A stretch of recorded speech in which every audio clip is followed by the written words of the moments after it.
안녕하십니까? 사업계획서 안전정보 제4장 사업 아이템의 개발과 선정에 대해서 3시간에 걸쳐서 설명하도록 하겠습니다.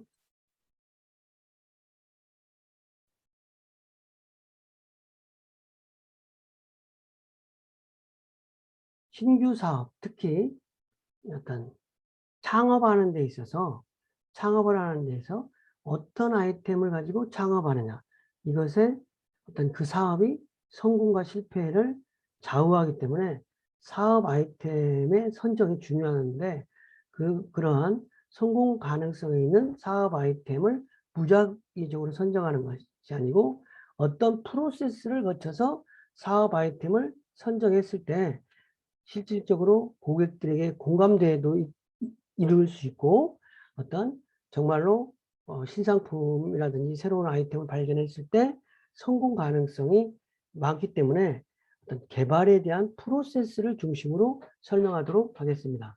그래서 여기서는 사업 기회를 가져오는, 그러니까 새로운 사업 히트칠 수 있는 상품의 어떤 특징과 그리고 새로운 아이템을 개발할 때 어떠한 요소들이 신결합이 되는 것인지 혁신하는데, 그리고 혁신의 7가지 원칙, 이런 부분에 대해서 첫 번째 시간에 설명하고, 그 다음에 사업 기회를 발견할 수 있는 곳이라든지 제품 기술의 사업 분면, 그 다음에 아이템을 개발하기 위해서 어떤 여러 사람의 전문가들의 이야기라든지 이렇게 해서 브레인스토밍이라는 과정을 겪어서 어떤 사업 아이디어를 찾는데, 이런 방법, 그 다음에 실질적으로 사업 아이디어가 나왔을 때 평가와 선정은 어떻게 하는지, 이런 것을 중심으로 설명하도록 하겠습니다.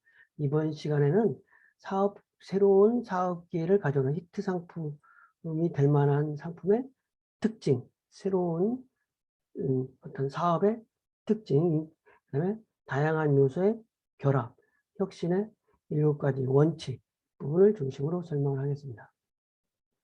사실은 사업을 시작할 때 사업 아이템만 좋으면 사실 그 부수적인 자본 조달을 하든지 어떤 사람 인력을 어떤 모집하는 거, 이런 것들도 사업 아이템만 적절하다 그러면 어떤 다른 사람들이 나 동참하고 싶다고 하는 이런 부분이 쇄도하기 때문에 좋은 아이템을 발굴하는 것이 중요한 요소라고 할 수 있겠습니다.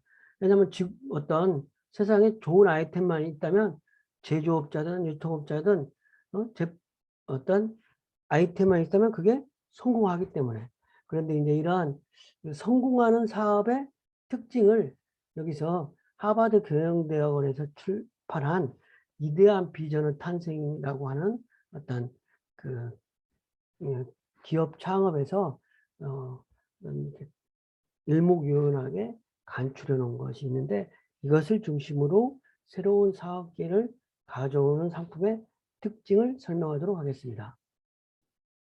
그래서 수익이 발생하는 어떤 상품의 특징으로서 어떤 하버드 대학에서 어떤 그 학생들을 상대로 연구하고 뭐 설문조사하고 그런 걸 통해서 사례로 7가지의 특징을 5가지로 정리를 해놨는데, 그 5가지에 대해서 설명하도록 하겠습니다. 그래서 첫 번째는 고객 가치를 창조하는 아이템이면 좀 성공하더라, 그런 겁니다. 그래서 고객의 니즈를 충족시키는 상품, 이런 거는 조금 고객 가격이 비싸더라도 고객이 돈을 주고 구매를 하니까, 그리고 고객은 또 가격보다는 제품의 가치가 좋다고 인식하면은 또 지불을 하고, 그러니까 어떤 그 고객의 니즈, 고객의 욕구를 충족시키면서 소비자의 가치를 창조하는 그런 상품이면은 성공하더라, 그런 부분이 되겠습니다. 두 번째는 상당한 수익의 잠재력이 있어야 된다. 수익 잠재력. 어떤 아이템을 창업하려고 하는데, 그거는 어떤 그 수요가 너무 한정적이어가지고 몇 개만 생산하고 나면 그 이상 살 사람이 없다라든지, 그리고 제품을 생산하는데 너무 박리담해도 괜찮은데 팔면 팔수록 뭐 손해가 난다든지 그러한 상품은 시장에서 지속적으로 살아남기가 어렵기 때문에 어떤 지속적으로 수익 잠재력이 좀 있어야 된다. 그래서 사업이 기회로서 가지려면 수익 잠재력이 있어야 되는데 그것도 역시 상당한 수익 잠재력이라고 하는 건 2, 3년 내에 수익을 발생할 수 있고 그리고 이익률이 10에서 12%는 돼야 되고 향후 한 5년 동안에 연간 매출 성장률이 한 20% 정도는 될 수 있는 것이어야 어떤 잘 되는 사업이라고 할 수 있다 이런 것입니다. 그래서 그러니까 사업으로서 잘 되는 사업으로서는 1년 정도 히트치고 마는 게 아니라 어떤 1년 정도 히트치고 마는 게 아니라 지속적으로 뭐 성장 수익을 낼 수 있는 잠재력이 좀 있어야 된다는 거겠죠. 세 번째는 훌륭한 적합성. 이익을 많이 난다 그래도 경영자라든지 뭐 이런 분들이 창업하려고 하는 창업자가 자기 성격에 맞지 않은 사업 이런 부분은 조금 문제가 있는 거죠. 연구 중심이라든지 이런 류의 성향을 가진 사람이 어떤 세일즈에 관한 창업을 해가지고 세일즈 전설에 나타나야 된다든지 그럴 경우에는 그 사업과 그 창업자하고 적성이 잘 안 맞아서 어떤 내가 이 일을 왜 해야 되는지 그거를 어떤 그 실증이라든지 지칠 수 있다는 거죠. 그런데 적성에 맞고 어떤 그 창업자하고 성격이 맞으면 조금 이익이 덜 나더라도 꾸준하게 사업을 하다 보면 결론적으로 나중에 이익을 창출할 수 있는 거죠. 그래서 창업자와 경영진의 역량이 잘 맞는 어떤 그런 환경이어야 된다. 그래서 창업자와 경영진이 제품에 대한 경험과 또 스킬이 있어야 되죠. 경험이 없는 사업에 진출한다든지 그러면 배우다가 사업을 뭐 이익 안 나고 뭐 종잣돈을 뭐 다 써버린다든지 이렇게 됐잖아요. 그래서 훌륭한 적합성이라고 하는 거는 창업자와 경영진이 사업 기회를 공략하는 데 있어서 어떤 열정을 바칠 수 있는 어떤 그러한 동기요인이 되는 거죠. 그리고 그 상품을 모르면은 경영이라든지 회계, 기술적 역량이라도 있어야 그 사업이 성공할 수 있는 거겠죠. 네 번째는 영속성이다. 수익 기회가 상당 기간 지속돼야 된다. 그러니까 일시적으로 성공하고 히트치고 많은 상품, 이런 상품은 그냥 떴다 하고 나서 뭐 이렇게 사라지는. 그래서 조금 여러분들이 보면은 요즘에 프랜차이즈 같은 것들이 있는데 일시적으로 히트쳤다가 소비자들이 금방 실증해서 예매를 하고 있어요. 특히 이제 예전에 많은 사람들이 있는데 이제 안동 찜닭이라는 어떤 그런 프랜차이즈가 있었어요. 그런데 막 1년에 막 100개 막 이렇게씩 오픈하다가 한 1년 정도 있다가 그냥 그 프랜차이즈가 도산한 그런 경우가 있다는 거죠. 일시적으로 유행하고 금방 사라져버릴 아이템은 좀 곤란하다는 거죠. 그래서 훌륭한 아이템이라고 하는 거는 어떤 진입장법이 좀 있으면서도 내가 사업을 했을 때 지속적으로 성장 가능한 것이어야 된다는 거죠.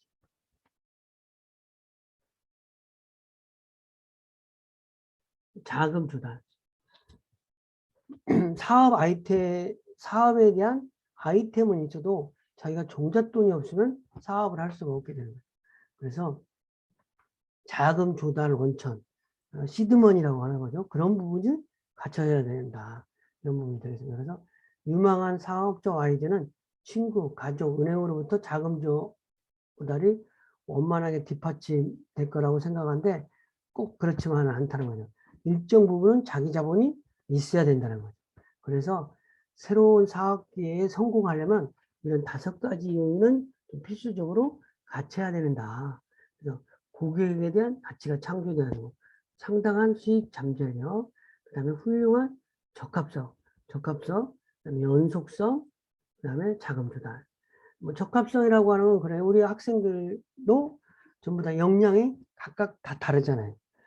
뭐 학습 능력도 뭐 어떤 어학에 능통한 사람 아니면 사회학 과목에 잘하는 사람 아니면 이과에 잘하는 사람 적성에 있잖아요.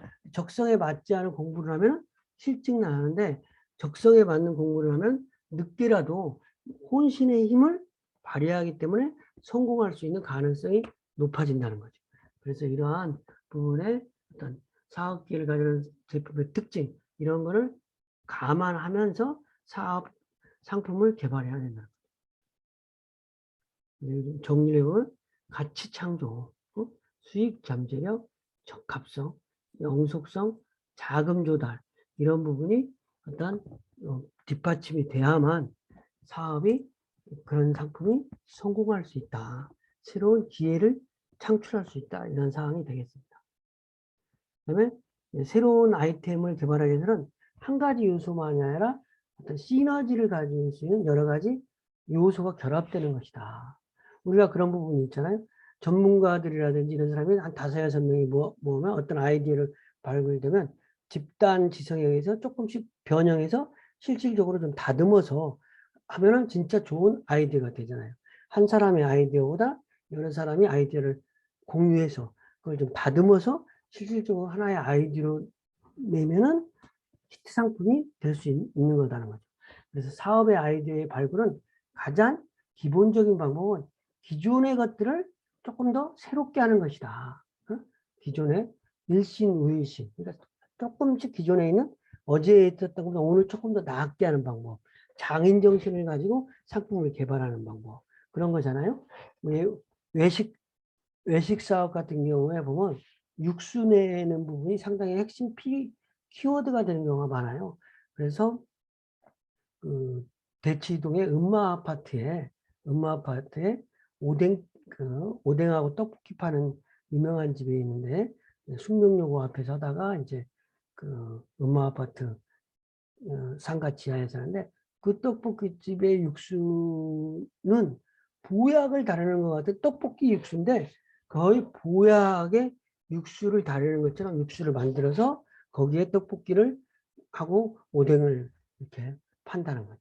근데 그게 하루아침에 이루어진 게 아니라 계속 지속적으로 업데이트하면서 새로운 조미료, 새로운 방법 이런 걸 첨가해가지고 학습된 것은 자기가 배운 기존 지식은 없지만 떡볶이 육수, 오뎅 육수, 응?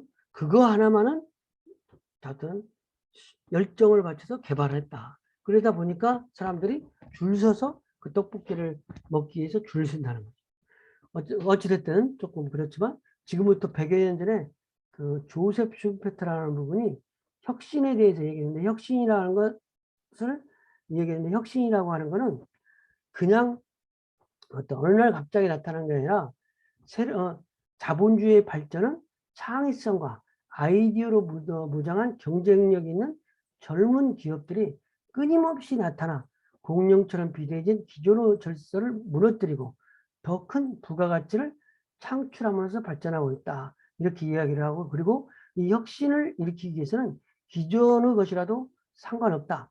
새롭게 결합하는 것이다. 이러한 주장을 했는데 이러한 것처럼 조금 더 좋은 방법이 무엇이 없는지 해서 지금까지 했던 방법에 조금 어떤 업데이트 버전을 만드는 것이 가장 기본이 되는 혁신 방법이 되는 것입니다. 그래서 조셉 쉼퍼트가 혁신을 가져오는 요인은 먼저 이분은 먼저 사라져야 될 것은 기존의 사고방식 이런 것들을 좀 탈피해서 새로운 사고방식으로 어떠한 것을 반복적인 일에도 새로운 방식으로 업무를 추진한 것이라고 이야기를 한 거예요. 그래서 경제학자들은 드디어 가격 경쟁만 관철된다는 단계에서 벗어나서 품질 경쟁과 판촉 노력 뭐 이런 것들을 통해서 새롭게 된다는 거죠. 그래서 새로운 상품, 새로운 테크놀로지, 새로운 공급 원천, 새로운 조직 유형 이런 것들을 개발함으로써 실제로 신상품이 나온다라는 거죠. 그래서 이런 부분들을 조금 더 서로 상호 융합도 하거나 그거를 좀 특화시키거나 이렇게 해서 새로운 거를 창출하는 거라고 할 수 있겠습니다. 그런데 이런 다양한 요소의 신결합도 어떠한 요소가 있냐면 다양한 요소 신결합도 첫 번째 새로운 제품의 개발적인 요소, 그 다음에 새로운 생산 방법의 도입, 새로운 판매처의 개척, 그 다음에 원재료나 반제품을 제공한 새로운 공급자의 획득, 아니면 새로운 조직의 모색, 이러한 부분들이 상호 유기적으로 결합을 한다든지 아니면 한 가지가 특화된다든지 이럼으로써 어떤 새로운 걸 도출할 수 있다는 거죠. 그래서 세상에는 어떤 다양한 기술이라든지 인프라가 존재하는데 이러한 것들이 어떤 그 시너지를 갖추면서 새로운 아이템이 될 수 있다는 거죠. 그래서 1대1로 결합하는 거가 아니라 여러 가지 어떤 세 가지 방법이 있으면 하나씩 플러스해서 장점은 여기서 받고 또 단점은 좀 보완하고 그래서 기업 간 경쟁과 모방이 치열한 시장에서 오히려 1대1의 요소를 결합하는 것만은 충분히 않다라는 거죠. 그래서 어찌됐든 기업들이 자꾸 다른 회사에서 모방하고 어떤 벤치마킹 한다고 하죠. 이러한 요소들도 새로운 요소를 창출하는 거가 되는 거죠. 그래서 어떤 새로운 생산 기술이라든지 조달 방식을 개선하여 품질이나 생산 속도를 향상시킬 수는 없는지, 새로운 마케팅 방식은 없는지 이런 것을 꾸준히 모색하다 보면 진짜 히트 칠 수 있는 새로운 아이템을 개발할 수 있다는 거죠. 세 번째는 이제 혁신의 7가지 원칙. 혁신의 7가지 원칙은 피터 드러크라는 사람이 사업 기회를 제공하는 혁신의 원칙이라는 걸 제공했는데 그 부분이 이제 핵심적인 사항을 얘기하면 예기치 못했던 일에서 어떤 혁신을 가져올 수 있다.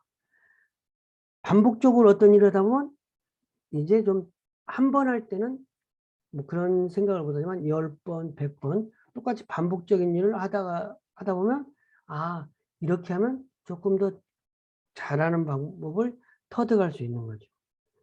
그래서 어떤 그런 부분에 있어서 조금 더 좋은 방법이 진화된다고 할 수 있겠습니다. 그래서 어떤 혁신에는 원칙이 예상치 못했던 일이라든지 기대와 현실과의 불일치, 갭의 존재. 그러면 이게 이제 갭을 막 메꾸려고 그랬죠. 그 다음에 프로세스상의 필요성, 산업 구조와 시장 구조의 변화, 이러한 것들이 혁신을 가져오는 원칙이 되고 이런 것은 환경 내부적인 요인이고 외부적인 요인은 혁신을 가져오는 원칙 요인이 인구의 변화라든지 인식과 지각의 변화, 새로운 지식 이런 부분이 되겠죠. 외부 환경 요인이 인식과 어떤 그 인식이라든지 지각 이런 게 변화는 뭐 외부 환경 요인은 뭐 적절한 예로 한 가지 이런 부분이 되지만 햄버거 패트 아니냐 햄버거 패트 이런 부분이 있으면 이런 미국의 그러니까 맥도날드 같은 경우도 이런 거잖아요. 똑같은 햄버거인데 패트를 여러 가지로 쓸 수 있다는 거죠. 왜냐하면 힌두교 같은 종교를 가진 사람은 소를 안 먹으니까 소 대신 닭이라든지 양이라든지 이런 패트를 쓴다는 거죠. 그죠? 그 다음에 이슬람교 같은 경우는 또 돼지고기를 안 먹잖아요. 그러면 돼지를 안 먹으니까 거기에서는 또 닭고기라든지 이런 패트를 사용해서 햄버거를 만드는 거예요. 그래서 이런 부분은 어떤 환경을 잘 이용하는 부분에 있어서 변화를 가져오면서 그 햄버거를 히트시킬 수 있는 어떤 그 새로운 상품을 개발하는 것 같아요. 어쨌든 기존의 햄버거지만 조금 더 국가에 따라서 달라지는 거겠죠. 그래서 혁신의 7가지 원칙은 무작위로 나열되는 것이 아니라 어떤 낮은 번호 원천이 혁신의 신뢰성과 확실성이 높고 리드 타임도 짧다는 특징을 가지고 있다. 여기에 이제 리드 타임이 짧다니까 환경 내부적인 요인이니까 대신 외부적인 요인은 조금 리즈 타임은 좀 길 수가 있다는 거죠. 그리고 이 7가지 원칙을 조금 더 자세하게 한번 설명해 보면 예상하지 못했던 일에서 또 혁신이 찾아올 수 있다는 거죠. 왜냐면 혁신이라는 거는 예상하지 못했다는 거는 내가 무심코 했는데 이렇게 해보니까 이게 좋더라 이런 부분이 있을 수 있는 거죠. 어떤 그 단서, 새로운 혁신의 단서를 반복적으로 하다 보면 무심코 이렇게 돌아갔는데 이 길이 지름길이다. 뭐 이런 부분. 그래서 혁신의 기회를 발견하기 위해서 예상하지 못한 일, 예상치 못한 성공, 예상치 못했던 실패, 예상치 못했던 예부함과 변화로 구분해서 검토한다. 예상치 못했던 일이 일어나가지고 혁신이 일어나고 성공하는 일이 많이 있어요. 사실 이런 거 있어요. 우리 이제 어떤 직장에 다니다 퇴직하면은 사업을 하려고 그러면 기존에 알고 있던 사람이 잘 도와줄 것 같은 사람이 안 도와주고 자기가 예상치도 못한 사람이 도와주는 경우가 많이 있다라는 거야. 응? 예상치도 못한 그런 부분에 의해서 성공한다는 거야. 그 다음에 기대와 현실은 불일치에 의해서 또 혁신이 된다. 내가 이러한 거를 욕망을 하고 있는데 현실이 그렇다고 않으니까 그걸 극복하기 위해서 어떤 새로운 아이디어를 돌출해내면서 혁신이 일어날 수 있는 거죠. 프로세스상의 필요성. 성과를 내기 위해서 프로세스에 내리는 어떤 거를 개발해내는 거죠. 그래서 처음에는 어떤 분업 같은 걸 할 때도 공정을 1단계, 2단계로만 공정을 나눴다가 이렇게 해보니까 프로세스상에 한 단계가 검품하는 절차가 있어야 되겠다. 그래서 생산, 완성품 이런 단계에서 생산, 검품, 완성품 이렇게 프로세스를 하나 만들 수도 있는 거죠. 그렇지 않으면 그런 프로세스가 없다 보면 너무 결품률이 많이 나오니까. 산업구조와 시장구조의 변화 이런 거에서도 어떤 혁신이 나올 수 있다는 거죠. 요즘 같으면 시장이 비대면 시장이라든지 이런 상황에서는 또 혁신을 해야 되는 거가 발생이 되는 거죠. 인구구조의 변화. 인구구조의 변화는 이거를 어떻게 개선하기는 어려우니까 거기에 잘 적응을 해야 되겠죠. 이걸 그렇기 때문에 인구구조의 변화는 거기에 적응하면서 새로운 거를 창출해야 되는 거죠. 요즘 인구구조의 변화로 가장 히트치는 상품이 즉석 조립, 반찬 가게 이런 것들이 1인 가구 이런 것들이 많이 생기면서 성장하는 사업이라고 할 수 있겠습니다. 그 다음에 인식의 변화와 지각의 변화, 사회에 대한 가치관이나 문화의 변화. 이거 가치관이나 문화. 그러니까 좀 전에도 얘기했지만 어떤 문화에서는 그거를 안 먹을 수도 있고 먹을 수도 있고 종교에 따라서 신념 이런 것들이 다 다르다는 거죠.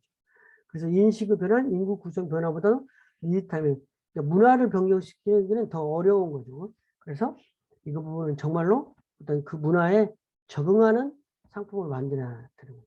그래서 현지화라고 많이 이야기하는 그러니까 우리나라 같은 데에서도 조금씩 어떤 그 현지화를 해야 되는 거예요.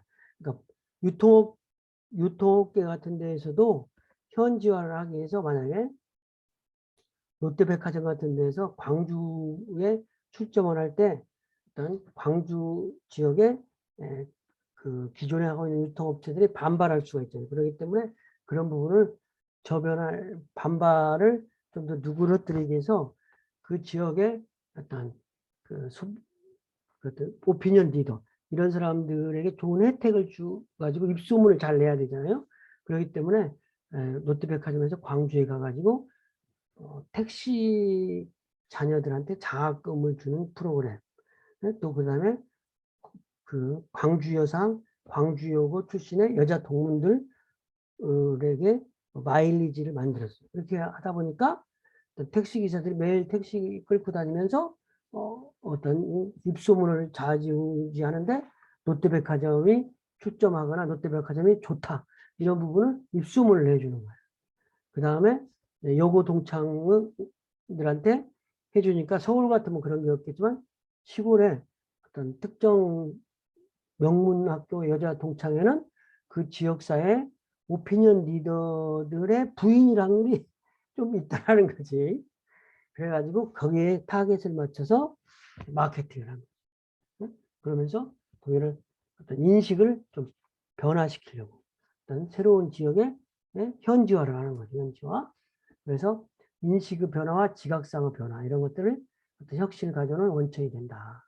그러면 새로운 지식을 가지면 이제 어떤 혁신이 된다. 실제로 전기의 발명에 의해서 어떤 그 2차 산업혁명이 되는 거잖아요.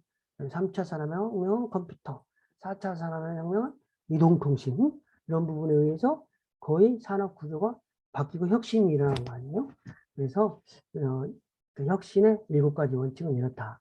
그래서 지금 이번 시간에 이렇게 3가지 항목으로 봤는데 잠시 정리를 하자면 사업 기회를 가져오는 상품의 특징은 고객의 가치를 좀 창조해야 된다.